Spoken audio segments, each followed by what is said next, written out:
দর্শক আপনাদের আমি যেটা জানার জন্য চেষ্টা করছি, এটি আমার মেয়ে কুকুর। মেয়ে কুকুরটি হচ্ছে নাম সোহাগ, ওর বয়স 4 মাস। দেখতে পাচ্ছেন মেয়ে কুকুরটিকে। তো আপনাদের যেটুকু বোঝাতে চাচ্ছি, ভিডিও না দেখলে বুঝতে পারবে না, লাস্ট স্টোরি দেখতে হবে। এটি আমার ছেলে কুকুর, ওর নাম হচ্ছে কালো। কালোর বয়স প্রায় 1 বছর।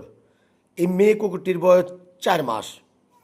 ওদের মধ্যে এত মিল, কিন্তু আমার এই কালো কুকুরটি কখনো এই যে আমার মেয়ে কুকুরটি আছে যে সোহাগী, এই সোহাগীকে কখনো সে র্যাপ, ধর্ষণ, কিংবা কোনো চাটাচাটি কোনো কিছু করে না। মানে এটুকুই বোঝাতে যাচ্ছি, আমাদের সমাজে এমন পুরুষ আছে এত নিকৃষ্ট, এরা 6 মাস 9 মাসের মেয়ে নাই, আর 2-3 বছরের মেয়ে নাই, তাদেরকে ধর্ষণ রেপ করে। এটি খুব নিকৃষ্ট কাজ। এইসব নিকৃষ্ট মানুষদের থেকে কুকুরগুলোই অনেক ভালো।